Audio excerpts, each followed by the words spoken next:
So I want to show you how to make that cute little box knot that I did with Aurora. Aurora is a 30-inch silk scarf. I folded her in half, made a triangle, end over end, came up with this look.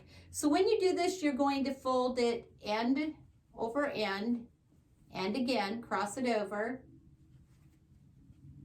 And then you're going to form a little loop around your finger and pull that tail end up and through. You're going to take the other end, tail end, cross it across the top and pull it through. So you're going to have to pull and tug at this little box to make it look good. Takes a little practice.